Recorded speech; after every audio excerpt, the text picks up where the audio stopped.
Welcome all to a Heathen Brewers Brew Day come Grain in a Glass video.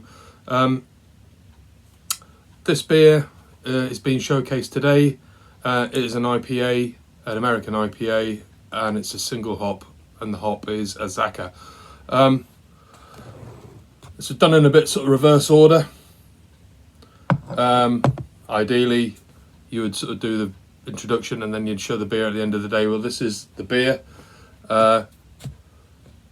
We'll come back to this in a minute. So let's get on with the brew day. This brew day was done a few weeks ago now.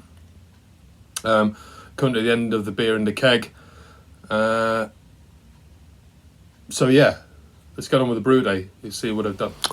Well, you people are in for a lucky treat today. I'm going to be doing the narration over the top of the brew day, just to give you an insight as to what I do and how it's done during a brew day, typically speaking. This is a bit of wet conditioning. I've only ever done it twice. It's not something I'll probably continue doing. I didn't really get any advantage from it. Yeah, so as far as it goes, I use a trigger spray, as you can see, and weigh the water out and then trigger off until the water's gone. I think it's a bit of a flaw there. I think you should probably overdo the water and then weigh it back when I've put the right amount in. This is the grain mill, and I generally speaking use a drill at a slow setting. Now the grain mill set at a medium crush, so I don't get too much flour. In fact, I get very little flour with it, and it breaks the husks quite nicely. Yeah, so generally speaking, I'm quite happy with the mill. The only thing I'd say about it is the hopper doesn't seem to be big enough to hold a full batch. You can get about 3 kilos in. This is the addition of the minerals going in to adjust the water profile for a slightly higher sulfate to chloride ratio. It seems okay, to be honest with you. It's not a bad profile. I don't think I'll use that profile anymore. Bear in mind this video is a few months old now, and as things move on you tend to progress and move forward and find a profile you're happier with. But it's a good base to start from. This is just me doing in, and as you can see, the grain crush seems a bit more sticky, if you know what I mean. It has a bit more about it, which I found was easier to dough in. I found it a bit easier. If that's the only thing I'd say about the wet conditions, it made it easier to dough in. You didn't get the dough balls. And as you can see here, we've got the mash profile. So I'm going for a light body at 65 degrees or 65.5 and a mash out of 78 degrees. As you can see here, it's coming a little bit high, so I'll leave the lid off, give a little stir, maybe add a little bit of cold water to it just to bring the temperature down. And the pH is coming at 5.3, which is spot on, which is what I'm happy with. This is for a 23 litre batch, by the way, folks. And that's me adding some phosphoric acid and some minerals to the sparge water in the herms through the HLT, or in the HLT.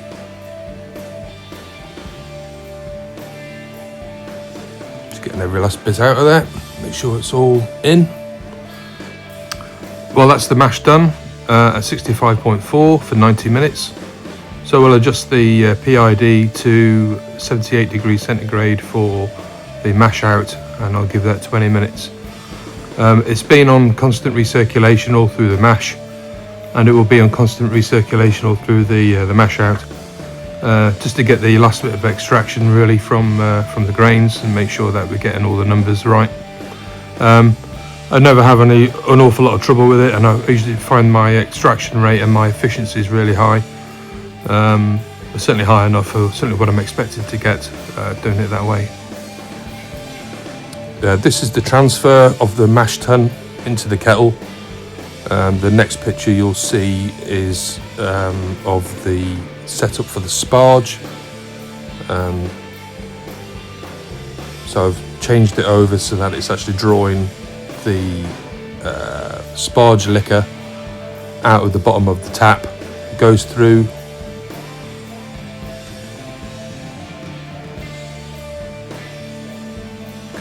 the coil to clean the coil via another pump, and then it goes back in to the mash tun, as you can see there, through the lid, and then it goes back out via the riptide into the kettle, where it just fills the kettle up with crystal clear wort. It seems to work for me. I'm quite happy with that system. It's not a system that's overcomplicated. As you can see there, there's a temperature probe in the lid, in the T-piece in the top. But the only thing I would say about this system is that the kettle isn't big enough, and I shall invest in a 40-litre buffalo boiler at some point, so I've got full capacity.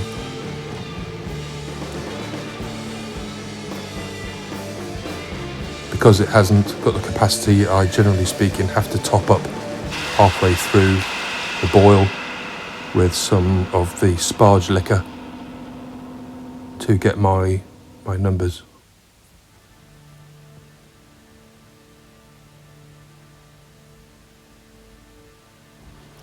This is a bit of a controversial point. Some people do it, some people don't. I do. I'm just skimming the top of the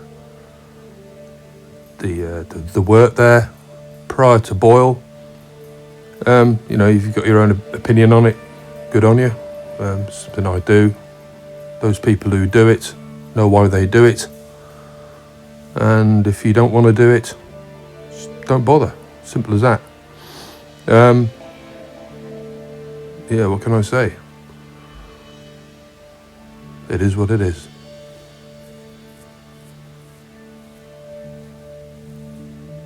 There's the pH of the pre-boil pH. It's a little bit high, so I'd need to adjust it with some phosphoric acid. I think here we have about 3 ml of phosphoric acid going in, which should bring that pH down to 4.9, which is what you're looking at really. As the iodine from the boil continues, that pH will rise very slightly, but you really want to be hitting your pH to less than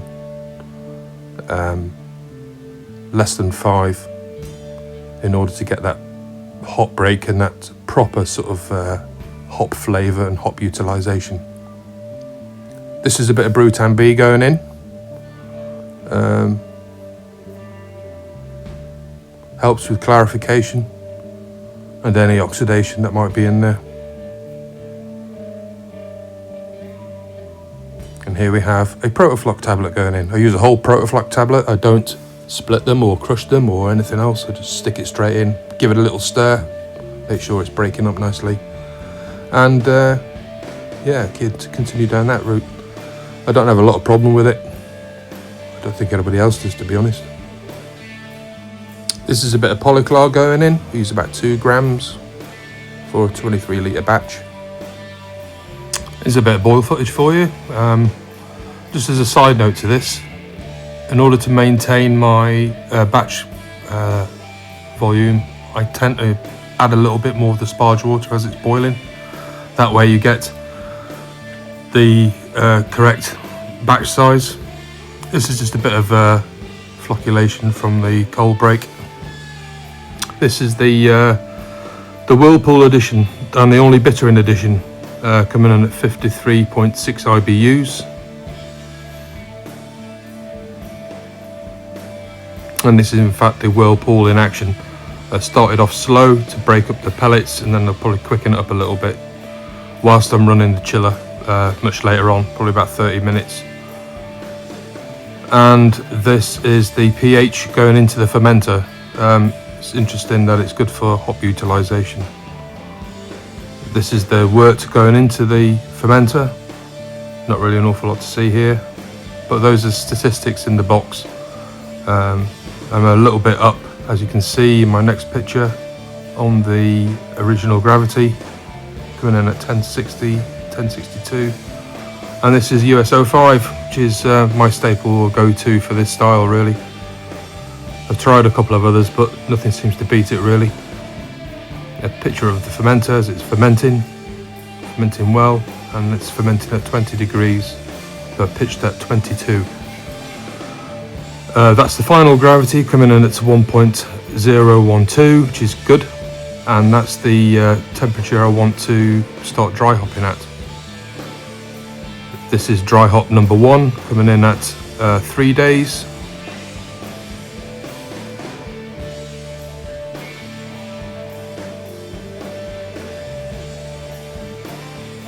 And this is dry hop number 2, coming in at the 2nd day.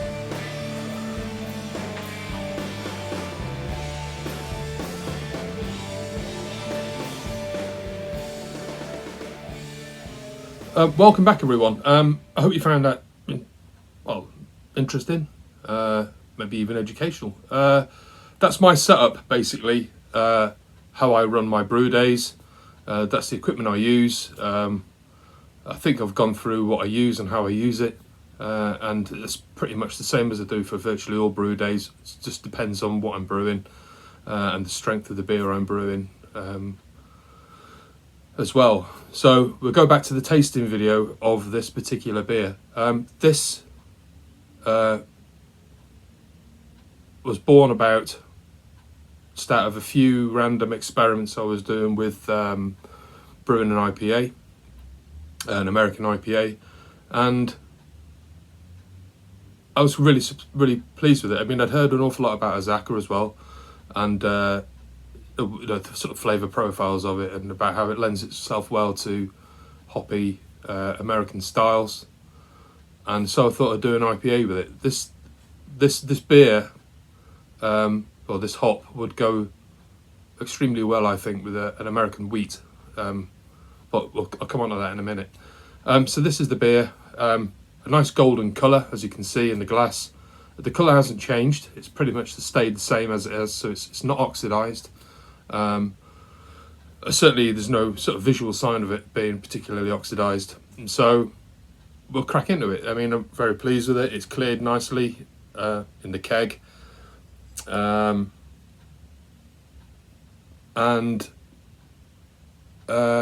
Yeah, I mean, it's okay. I mean, the head is sort of dropping away a little bit, but I can live with that.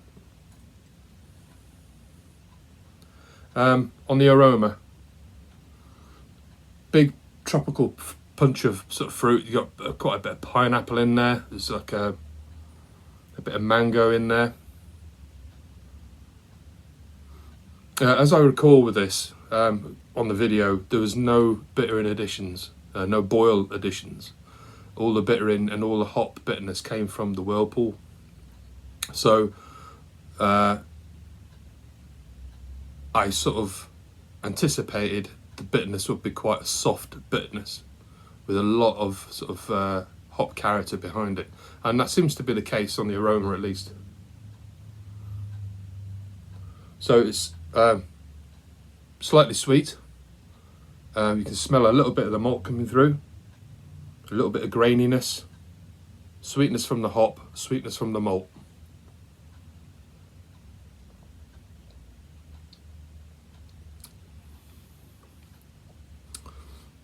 Good amount of tropical fruit coming through on that. Bitterness. The bitterness is very soft. As far as IBUs, I mean, I think it came in at something like 40 odd IBUs according to the Beersmith projected recipe. But I certainly don't get that from this at all. It's almost got a New England IPA sort of bitterness about it. It's very soft. It's very gentle. Even though that the water profile was more sulfate leaning.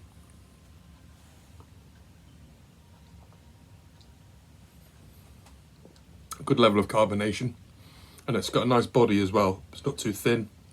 It's not too thick. Not overly sweet, and it's dried out quite well. Could perhaps do with going down a little bit more, perhaps for my tastes, crisping it right up. But yeah, I'm pretty pleased with that, really.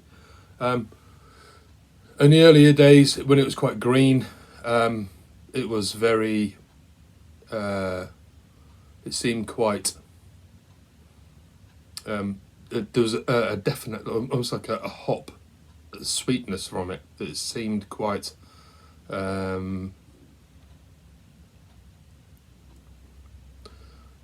Not matured, I suppose is probably the best way of putting it. It was very green, not aggressive because it wasn't particularly hard as a hop, but it just seemed quite cloying, I suppose. But as it's mellowed out, it has in fact softened right down, and it's paired itself well with the malt.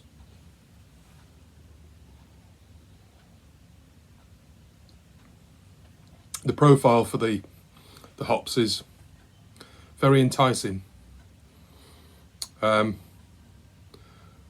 It's the sort of soft tropical stone fruits, that sort of thing, which is basically a thumbs up or a green light for any sort of a New England IPA or hoppy IPA, or anything like an American wheat, something with a bit of sort of tropical exotic hop. And if you're thinking of using it for one of those sort of recipes, then I strongly recommend you using it. It is a pungent hop. The levels in this for dry hop are fairly low compared to what you could probably use. I think if you're going to go high with your hop additions, I think you probably need to pair it with another hop. Something like a Citra maybe, or a Cashmere, or even an Eldorado if you can get one which isn't a bit herbal. They all seem to be going a bit herbal, Eldorados. And the reason why, so one of the other reasons why I went for AZACCA is because I